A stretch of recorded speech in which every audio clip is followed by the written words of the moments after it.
Dans ce tutoriel de Montagne Magazine, on va aborder un petit peu les techniques de montée. Ça s'adresse surtout aux débutants qui font souvent des erreurs bêtes qui leur coûtent beaucoup d'énergie.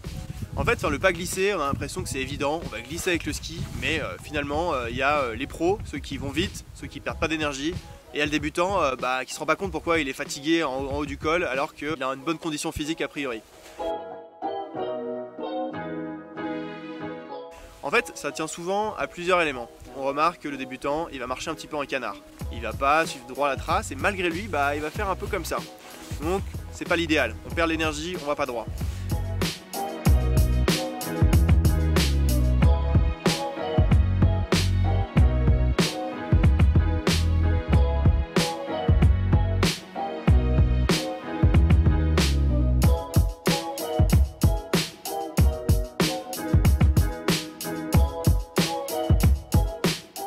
Quelque chose qu'on remarque souvent aussi, c'est que le randonneur débutant il a tendance à être un petit peu penché en avant ou en arrière, alors qu'il faut toujours rester bien droit sur son ski.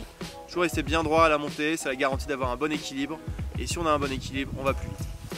Ensuite, souvent, ce qu'on peut voir de temps en temps, c'est des débutants qui s'appuient beaucoup sur le bâton, qui poussent beaucoup sur le bâton, alors que vos bâtons, à la montée, ils servent surtout à vous équilibrer. Ils ne servent pas à autre chose. Quand la pente forcit, on fait attention, on a un réflexe un petit peu qui est de se mettre toujours un petit peu en avant pour essayer de contrebalancer, on ne sait pas trop quoi.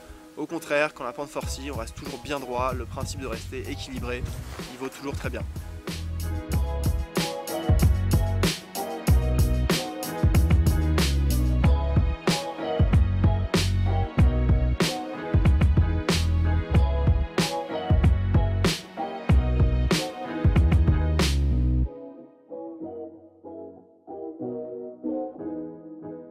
On voit souvent un petit défaut rédhibitoire qui est fatigant quand on fait 1000-1500 mètres de dénivelé. Les randonneurs débutants ont tendance à soulever leur ski. Alors c'est pas ça qu'il faut faire, on ne soulève pas son ski, on ne porte pas son ski, on le fait glisser dans la trace le plus possible.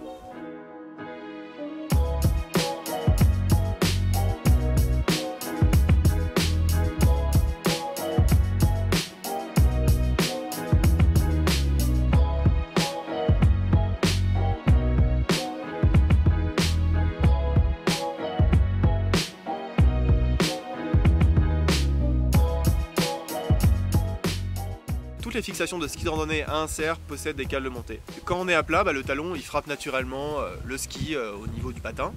Et alors, qu'est-ce que va faire là où les cales de montée?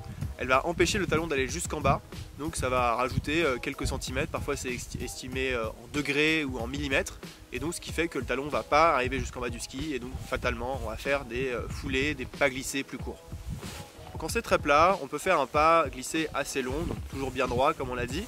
Et dès que c'est un peu plus que la pente elle est un peu plus raide, on va mettre une cale de montée, ce qui fait que le pas va être plus court, on va avoir plus d'accroche, on va moins se fatiguer et surtout on va faire des plus petites foulées. N'hésitez pas donc à bien jouer tout le temps sur ces cales de montée. Quand c'est un peu raide, on les met et dès que ça revient plat, on gagne de l'énergie, on fait des plus longs pas parce que si c'est plat et qu'on fait des petites foulées, on perd de l'énergie aussi. Donc l'idée des cales de montée, c'est vraiment de les mettre quand il faut et de les enlever dès que ça redevient plat.